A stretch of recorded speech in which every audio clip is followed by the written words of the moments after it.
हरियाणा विधानसभा चुनाव के नतीजे आने के बाद कांग्रेस को भारी झटका लगा है। जहां देश भर के मीडिया हाउस एग्जिट पोल में कांग्रेस की पाली में 90 में से 50 से 65 सीटें होने का दावा कर रहे थे, वहीं कांग्रेस हरियाणा विधानसभा चुनाव 2024 में केवल 37 सीटों पर सिमट कर रह गई है। आखिर ऐसा क्यों हुआ कि सारे एग्जिट पोल फेल हो गए? लोकसभा 2024 के चुनाव में कांग्रेस ने केंद्र में बैठी भाजपा सरकार को कड़ी टक्कर दी थी, लेकिन ठीक उसी के बाद हरियाणा में हुए विधानसभा चुनाव में आखिर कांग्रेस को मुंह की क्यों खानी पड़ी? कई लोग इसके लिए ईवीएम को जिम्मेदार बता रहे हैं। अब तो जग जाहिर है कि जब जब कांग्रेस किसी भी प्रदेश में हारती है तो सबसे पहले सवाल ईवीएम पर उठाए जाते हैं, लेकिन हरियाणा में ऐसा कहना या समझना बेवकूफी की निशानी होगी। भाजपा ने हरियाणा में इस बार वो कर दिखाया है जिसकी उम्मीद इस बार खुद हरियाणा की जनता को नहीं थी, और इसका सबसे बड़ा कारण है कि हरियाणा विधानसभा चुनाव की तैयारी ठीक 1 साल पहले शुरू हो चुकी थी। यूं तो भाजपा हमेशा ही इलेक्शन मोड में एक्टिव रहती है।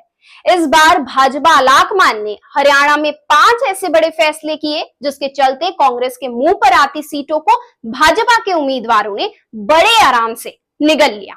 शर्म की बात तो यह है कि भाजपा यही स्ट्रैटेजी इससे पहले 3 और प्रदेशों में भी अपना चुकी है, और वहां भी कांग्रेस को बुरी तरह हार का सामना करना पड़ा है। उसके बावजूद भी कांग्रेस ने इससे जरा भी सबक लेने की जहमत नहीं उठाई, और उसका नतीजा ये निकला कि इस बार भी कांग्रेस को मुंह के बल गिरना पड़ा। हरियाणा में भाजपा ने सबसे पहले सीएम के चेहरे को बदला। 9.5 साल से सीएम की कुर्सी पर मनोहर लाल खट्टर विराजमान थे, जिसके चलते सरकार के प्रति जनता की नाराजगी काफी मुद्दों पर बढ़ चुकी थी। भाजपा ने इस खतरे को भांपते हुए लोकसभा चुनाव ठीक सामने होने के बावजूद भी सीएम की कुर्सी से मनोहर लाल खट्टर को तुरंत हटा दिया और भाजपा के प्रदेश अध्यक्ष रहे नायाब सिंह सैनी को हरियाणा का नया मुख्यमंत्री 12 मार्च 2024 को घोषित कर दिया। ठीक 6 महीने पहले भाजपा का ये फैसला लेना अब लोगों को समझ आ रहा है कि कितना सही था। मुख्यमंत्री नायाब सिंह सैनी मिलनसार स्वभाव के हैं, तो वहीं मनोहर लाल खट्टर थोड़े अनुशासित। एक तरफ जनता की नाराजगी दूर हो गई, तो वहीं दूसरी तरफ जातीय समीकरण में भी नायाब सिंह सैनी बिल्कुल फिट बैठ गए। नायाब सिंह सैनी की छवि बिल्कुल साफ सुथरी है। बीजेपी ने ऐसे में उन पर दाव लगाया और हरियाणा में अलग से 3 से 4% वोट को अपने पक्ष में आराम से कर लिया। नायाब सिंह सैनी ओबीसी समुदाय से आते हैं, जबकि मनोहर लाल खट्टर पंजाबी हैं। ऐसे में हरियाणा में ओबीसी समुदाय को सैनी के जरिए साधना काफी आसान हो गया था, जबकि दूसरी तरफ कांग्रेस पूरी तरह से जाट पॉलिटिक्स के सहारे आगे बढ़ रही थी, और यही कांग्रेस ने सबसे बड़ी गलती करी। कांग्रेस ने इस बार भी भूपेंद्र सिंह हुड्डा पर दाव लगाया। कांग्रेस को लगा कि जिस तरह लोकसभा चुनाव के दौरान जाट वोटरों में कांग्रेस की पकड़ थी, वैसे ही पकड़ विधानसभा चुनाव में भी देखने को मिलेगी, जिसके चलते कांग्रेस ने कुछ नया करने की बिल्कुल नहीं सोची। भाजपा को साफ साफ दिख रहा था कि कांग्रेस सिर्फ जाट वोटरों को साधने के पीछे है। ऐसे में भाजपा ने अपनी रणनीति को और मजबूत किया और गैर जाट वोटरों पर ध्यान देना शुरू कर दिया। बहुत ही सावधानी के साथ उम्मीदवारों का चयन करते हुए उसी हिसाब से मुद्दे भी तय कर डाले। दलितों को अपने पक्ष में करने के लिए भाजपा ने खास रणनीति बनाई।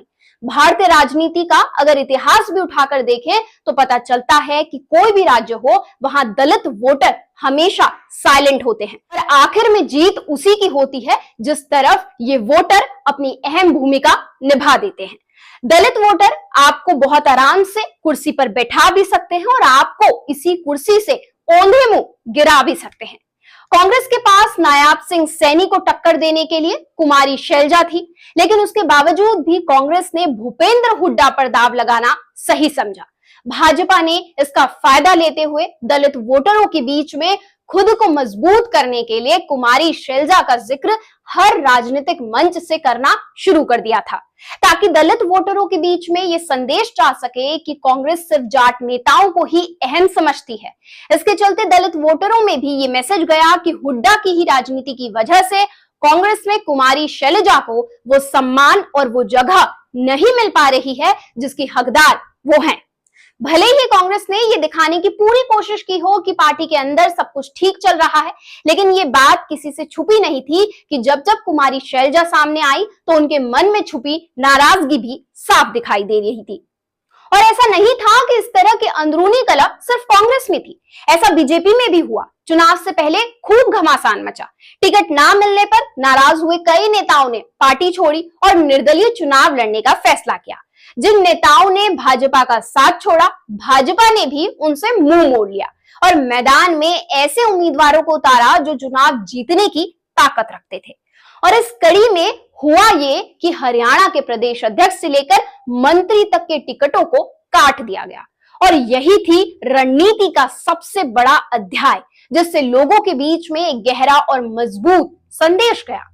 इन्हीं सब कारणों की वजह से हरियाणा में कांग्रेस जीता जिताया चुनाव बड़े आराम से हार गई और भाजपा ने जीतकर हैट्रिक का रिकॉर्ड अपने नाम कर लिया। अब बात करते हैं उन 3 प्रदेशों की जहां कांग्रेस ने इसी गलती को हरियाणा से पहले 3 बार किया था। राजस्थान में नवंबर 2023 में विधानसभा चुनाव हुए थे, जिसमें 200 विधानसभा सीटों में से 199 सीटों पर मतदान हुआ था। भाजपा ने 115 सीटों पर अपनी विजय दर्ज की थी, तो वहीं कांग्रेस 69 सीटों पर सिमटकर रह गई थी। इसका मुख्य कारण था कि राजस्थान में कांग्रेस के अंदर लंबे समय से कलह चल रहा था। 2 लोग वहां मुख्यमंत्री की चाहत रखते हुए पार्टी का नुकसान करवाने से जरा नहीं कतराए। सचिन पायलट और अशोक गहलोत के बीच मुख्यमंत्री की कुर्सी को लेकर मैं की राजनीति नजर आई है। हैरानी की बात तो यह है कि कांग्रेस आलाकमान ने इसे गंभीरता से लिया ही नहीं। दूसरे नंबर पर आता है मध्य प्रदेश। मध्य प्रदेश में 230 विधानसभा सीटें हैं और 29 लोकसभा सीट। साल 2018 की विधानसभा चुनाव में मध्य प्रदेश में कांग्रेस पूरे 15 साल बाद 114 विधायकों के साथ सत्ता में लौटी थी, लेकिन महज 2 साल बाद ही साल 2020 में पूर्व मुख्यमंत्री रहे कमलनाथ और ज्योतिरादित्य सिंधिया के बीच ऐसा घमासान छिड़ता है कि मध्य प्रदेश में कांग्रेस की सरकार रातों रात गिर जाती है। इन दोनों के बीच झगड़े को समय रहते नहीं सुलझाया गया। नतीजा ये निकला कि ज्योतिरादित्य सिंधिया अपने 22 विधायकों के साथ भाजपा में जाकर शामिल हो लिए। फिर उसके बाद साल 2023 में मध्य प्रदेश में चुनाव होते हैं। कांग्रेस का दावा होता है कि बहुत ही मजबूती के साथ इस बार वो चुनाव लड़ने जा रही है। मुद्दों को तैयार कर लिया गया है, लेकिन जब चुनाव नतीजे आते हैं तो पता चलता है कि कांग्रेस महज 69 सीटों पर सिमटकर रह गई है। हारे हुए प्रत्याशियों को यह तक नहीं मालूम था कि आखिर उनकी हार की वजह क्या रही है। फिर उसके बाद साल 2024 के लोकसभा चुनाव आते हैं। 29 लोकसभा सीटों में से छिंदवाड़ा एकमात्र लोकसभा सीट ऐसी थी जो कांग्रेस की पाली में थी। इस बार वो सीट भी कांग्रेस ने अपने हाथों से गंवा दी और कांग्रेस लोकसभा चुनाव के नतीजे में 0 पर सिमट कर रह गई। इससे पता चलता है कि कांग्रेस की रणनीति बार बार हारने के बाद भी ना तो बदली गई और ना ही उसमें कोई नया प्रयोग शामिल किया गया। भले ही ऐसे नतीजे आने के बाद आप ईवीएम को पानी पी पी कर कोसते रहिए, लेकिन इस तथ्य से मुंह नहीं छुपाया जा सकता कि कांग्रेस के पास जनता को खुद से जोड़ने के लिए ठोस रणनीति नहीं है। अब आते हैं तीसरे प्रदेश पर, उत्तराखंड। उत्तराखंड उत्तर प्रदेश से विभाजित होने के बाद हर 5 साल बाद सत्ता की कमान किसी दूसरी पार्टी के हाथों दे देती है, लेकिन यहां भी कांग्रेस की खराब रणनीतियों के कारण 2 विधानसभा चुनाव और 3 लोकसभा चुनाव में कांग्रेस का सूपड़ा पूरी तरह साफ रहा है। साल 2017 के विधानसभा चुनाव से लेकर साल 2022 के विधानसभा चुनाव के आंकड़ों को उठाकर देखिए तो मालूम होगा कि कांग्रेस ग्राउंड पर कितनी ज्यादा कमजोर है।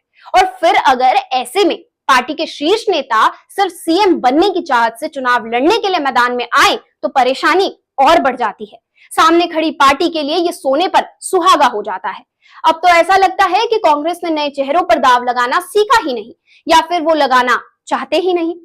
कांग्रेस ऐसे नेताओं पर दाव लगा रही है जो सीएम रहते हुए भी ना तो विधानसभा चुनाव ही जीत पाए और ना ही लोकसभा चुनाव। पार्टी में सीनियर नेता होने का मतलब ये कतई नहीं है कि पार्टी हर बार उन हारे हुए चेहरों पर चुनाव जीतने का भ्रम कायम रखे और अपनी नैया लगातार डुबाती रहे।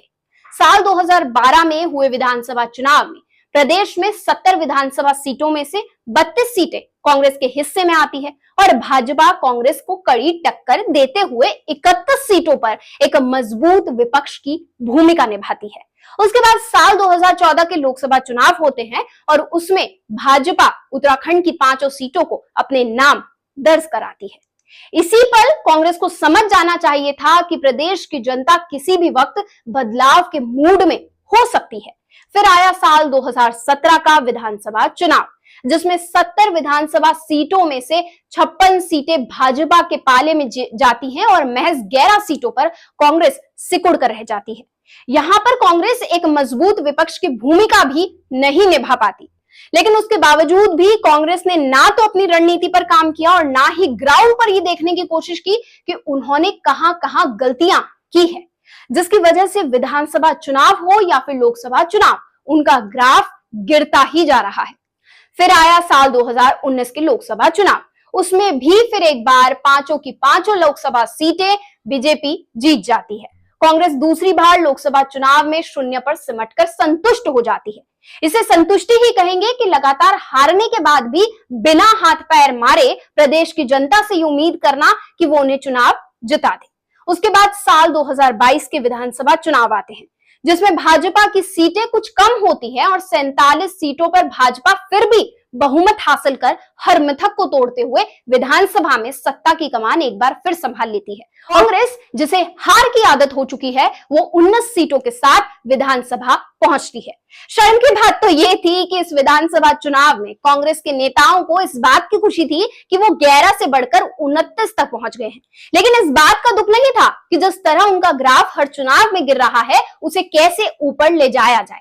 भाजपा ने उत्तराखंड में हर मिथक को तोड़ते हुए लगातार 3 लोकसभा चुनाव में अपना परचम फहराया, लगातार 2 विधानसभा चुनाव में जीत दर्ज करते हुए प्रदेश के उस मिथक तक को झूठा साबित कर दिया जो ये कहता था कि यहाँ कोई भी पार्टी हो वो सिर्फ 5 साल ही राज करती है और उसके बाद 5 साल बाद दूसरी पार्टी सत्ता की कमान संभालती है।